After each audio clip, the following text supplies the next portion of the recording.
Hello, my witchy and crafty friends. This is Never Kefri. Welcome. Today, I'm going to do a deep dive into the Weeds and Witches Oracle deck, illustrated by Fabiana Belmonte and written by Cecilia Latari. This is a 50 cards and guidebook set. It is published by US Games in 2026. I have not worked with this deck at all. It has not been shuffled, so all the cards are in order. Look how pretty the interior of the box is. I really like that. This is part of the 8-deck haul I ordered from US Games a couple of months back. If you'd like to see my haul video, it will be in the video card at the end of this video. So you can click on it and watch that to see my first impressions. Here's the guidebook. Again, 64 pages, so it is pretty thin, but then that's typical for Oracle decks. And card backs. The interior of the box, again, really pretty. I like how they did that. All right, the box is also easy to open, which is a plus because Oracle decks, especially if the exterior of the box has any laminate on it, they can be so difficult to open. I've caught myself using like butter knives to stick in there to kind of pry it loose a little bit to be able to get the lid off. This one opens easily. All right, so here we go with the cards. I'll take you through a flip through and then we'll look at the guidebook. And then we'll see if I can use these off the cuff for an intuitive reading for everyone. The first card is Listen to the Wind. Very interesting imagery. And then we have Ebb and Flow. That's so pretty. Between Worlds.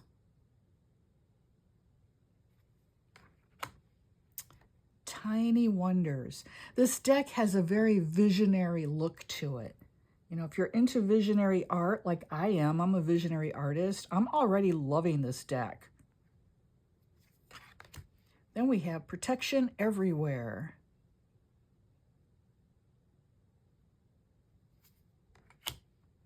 And we have Luminous Flame. Again, this deck is created with photographic collage. It may say in the guidebook where they obtained the photographs. I'm not sure. A Star in the Night. We'll check into that. Be the Honey. Clever little pun there. At the Crossword. I can't talk today. Sorry, nor can I read. At the Crossroads. Red is for Desire. That's just really cool with the train coming down the tracks that are going into her head. Fascinating. Path of Moonlight. Late Bloomer. Scars Become Stories. That is so true. Protect Your Essence. I'm sorry if I'm sounding froggy today. I'm having allergies and I just cannot clear my throat. Hanging On to a Dream. And of course, I'm slightly tilting the cards to avoid glare, but these have a matte finish to them. So they're not actually shiny, but my ring light makes them look really shiny. We have Fairy Dust.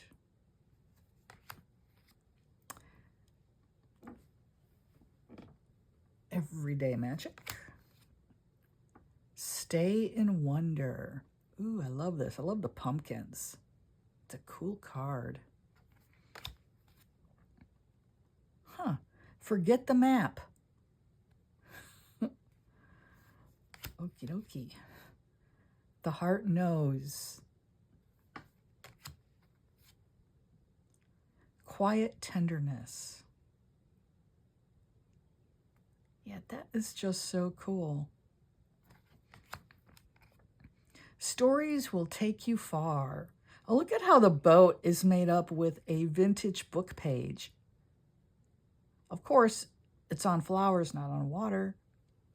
But again, a very intriguing mix of energy. It's making my third eye kind of pulse. I mean, it's like these are all symbols for something, and my third eye's like, oh, this means this means that. And here we have sister witches. Embrace the mystery. Wow. Yeah. Oh my goodness. Just believe. Kindred soul.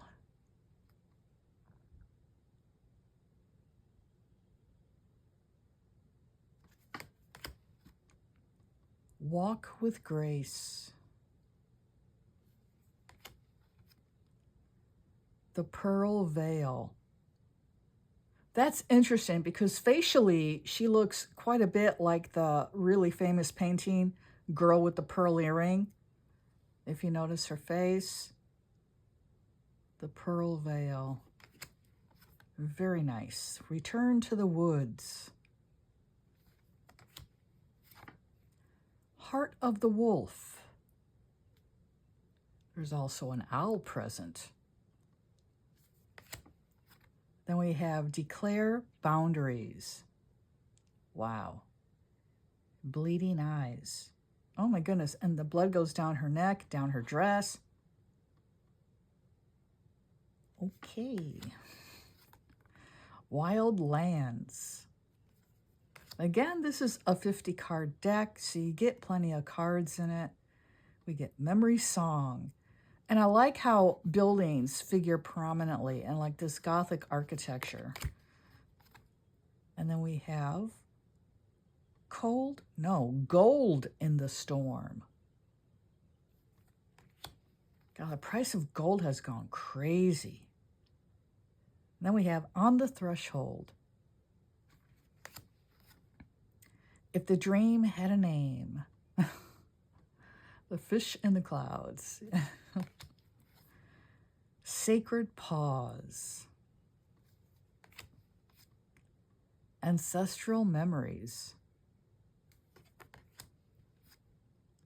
Shine your light. Stitching the stories. Find your voice.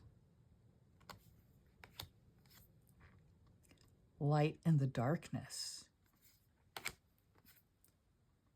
Second sight. Oh, what a gorgeous card. My goodness. Tiny messengers. So I haven't worked with this deck. I haven't even shuffled it. I haven't even completely looked through it because that was an 8-deck haul that I did with US Games, and it was the first time I ever ordered more than 3 decks at a time. Usually I limit myself to 3 because I like to work on each deck a couple of weeks minimum to get to know the bare bones of how it works, how it's going to resonate with my energy before I move on to another. So with this 8-deck haul that I bought a couple months ago, it's going to take me a good while to get through all these. Then we have precision. Trust what you sense. One with nature. Interesting, that's a male on this card. I believe it's the only male in the deck, perhaps, unless we have another one coming up here real quick. Beauty in the unknown. No, that's the only male. Remember that you are wild. Now let's take a look at the guidebook. And again, I'll be giving these a good shuffle and giving you all an intuitive reading. I'm pretty sure I'll be able to handily read these easy enough. The book itself is real. It's got a very stiff spine.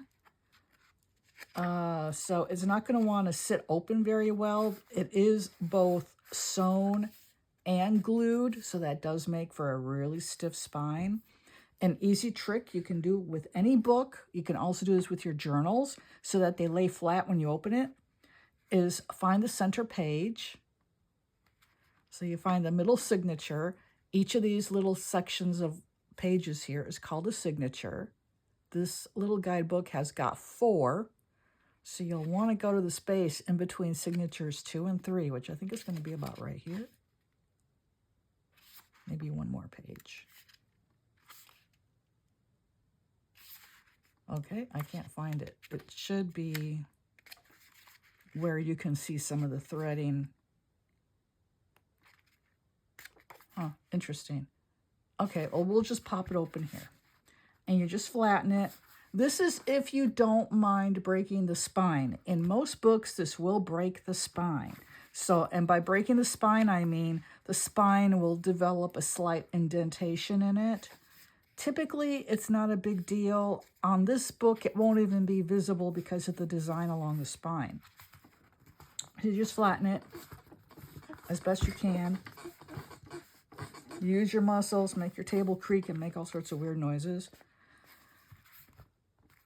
Okay, and then you just go toward the back, buy a page and flatten it. Switch, go to the front, buy a page and flatten it. If the paper's thick, you've got to do this one page at a time. If it's for thinner papered books or journals with thinner paper, you can do anywhere from 3 to 4 pages at a time. This book requires 1 page at a time because the paper is rather thick. Now, as you can see, every card interpretation has got a full color thumbnail. That is really, really nice. I appreciate that because then you can take the book by itself and use it as a study guide. So cards are listed in numerical order. And let's check out the introduction here. An oracle deck, a map between worlds. Again, you've got the surreal visionary art also illustrating the book, which is really nice. And we have the section, how to use this deck. It's always important to read that with an oracle deck because some creators wish for you to use their deck in a certain way. And I do have to say, pay attention to that because sometimes an oracle deck is not resonating with you just because you're not using it the way that the creator intended. You know, they place their energy into these decks. And so it's important to read this section. And it's always really short. It's typically just a couple of pages like here, you know. It's not very much to it. Then we have the cards. We do not have reversed meanings.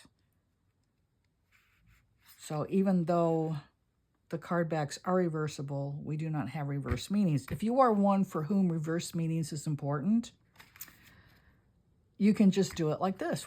If a card shows up in a reading reversed, just say, this card is asking me to place extra emphasis upon it. There's something about the situation covered by this card I am not seeing. That's how I would do it. I don't read reversals personally because to me, art is not meant to be looked at upside down. So again, really nice. You know, the paper's green, goes with the theme of weeds and witches. And now I'm going to do a little impromptu reading. Let me go to the back. Let me see. They don't offer any card spreads in this, I don't think. Yeah, they don't. So just wing it. I typically will do a 2 or a 3 card spread with an oracle deck. I don't pull out too many cards with oracle decks.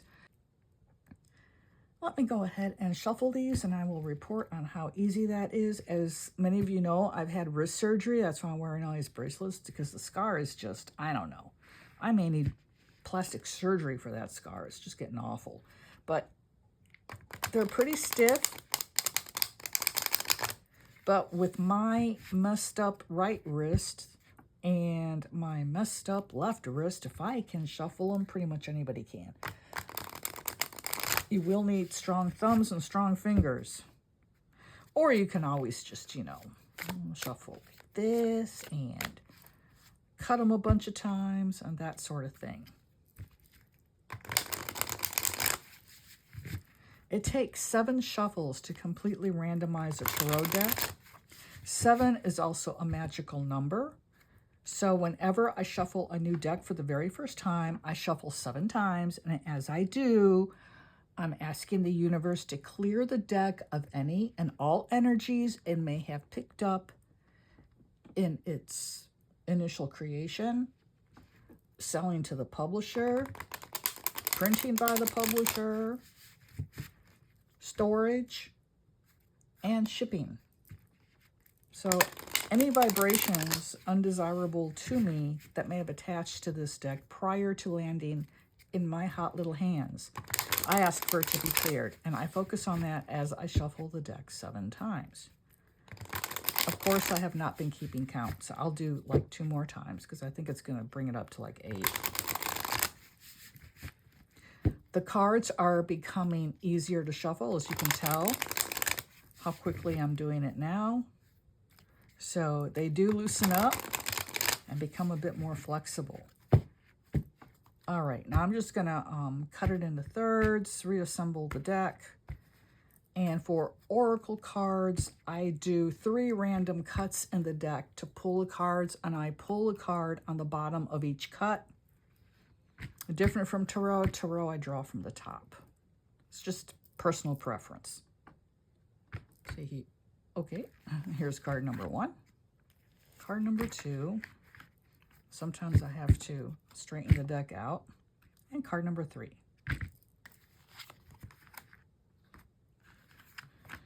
Okay. So we shall see what the cards are telling us. Okay. We have protection everywhere, protect your essence, hanging on to a dream. That's really interesting to get 2 cards about protection and the importance of hanging on to our dreams. Right off the bat, this tells me, with all the stress in the world right now, many of us feel like our dreams are being squashed. You know, we've had the pandemic, we've had all this political unrest and upheaval, we've got wars breaking out all over the place. You know, we've got a crazy president here in America. Other countries aren't happy with their leaders either, you know, so it's a lot to deal with. There's a great deal of international turmoil.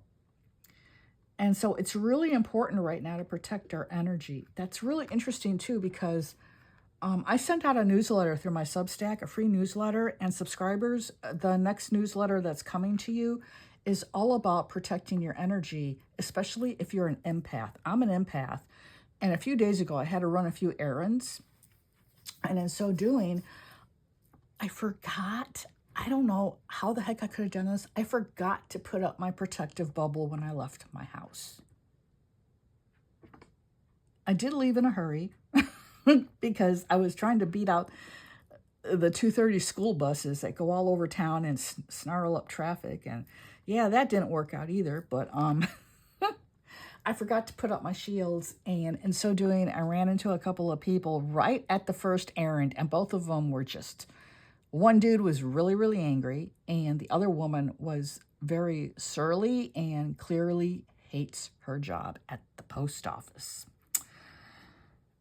And I picked that stuff up, and so the story goes on. But that's what the post is going to be about, the newsletter post, and it'll also be up at my Substack. I'll make sure to mark it public, so you can subscribe to me over there, and the link will be up on the screen, and the link will also be in with my 3 links of the pinned comment under every video. Those links are my Substack, free newsletter, a 5 to 7 card reading you can order from me, and also a longer annual forecast you can order from me, which is done with tarot cards.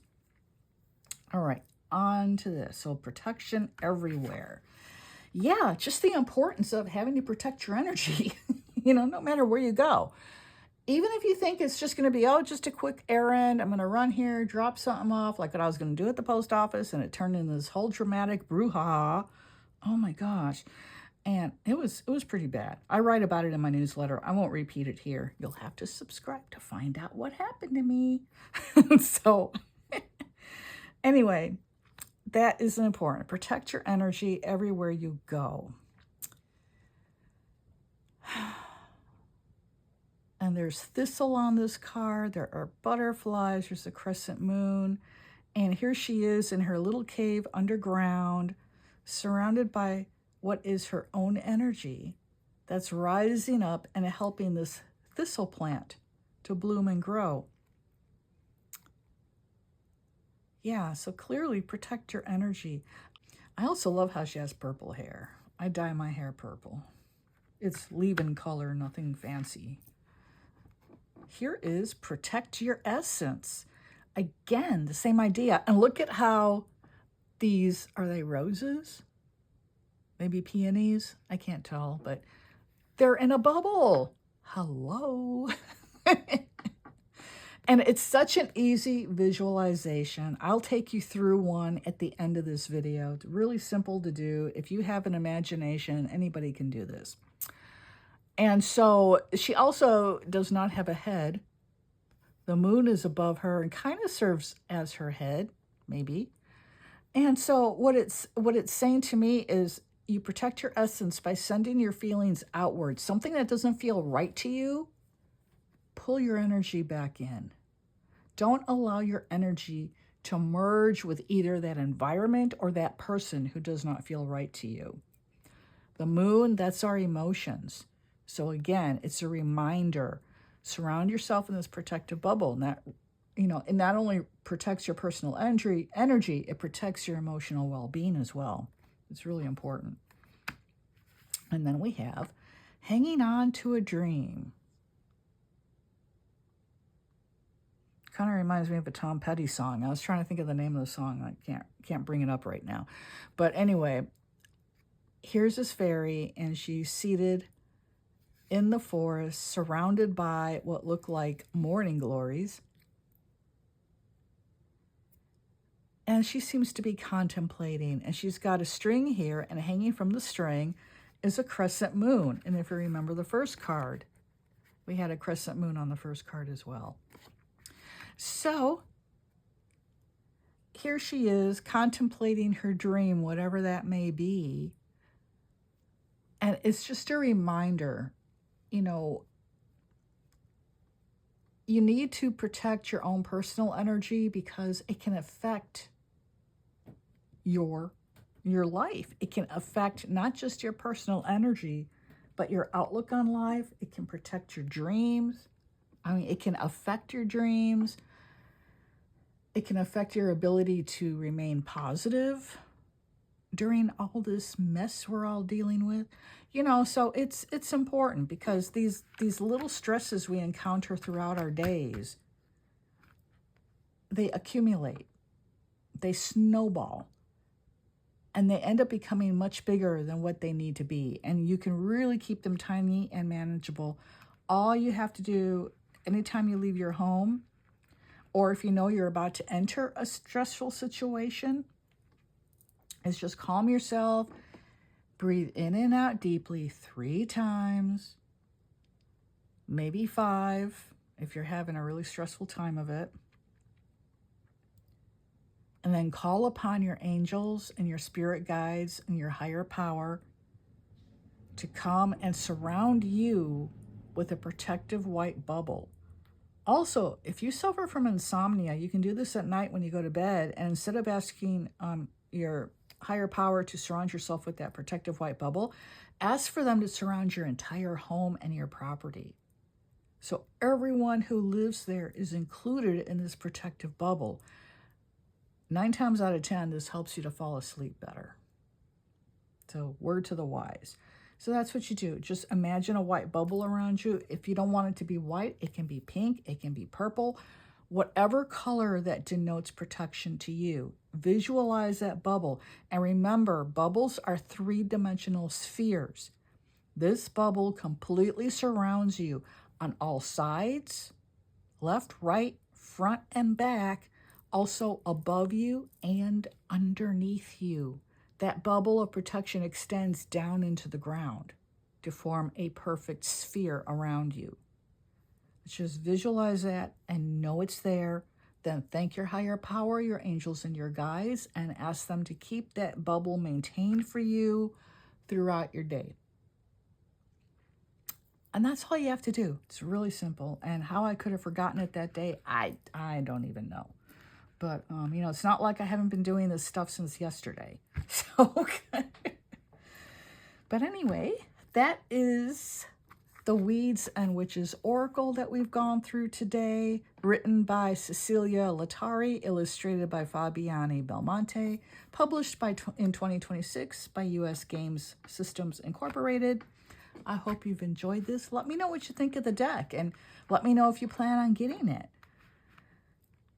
So that's it for today, and I appreciate you watching. This is Nefer Kefri. I'm wishing you all a very blessed day ahead.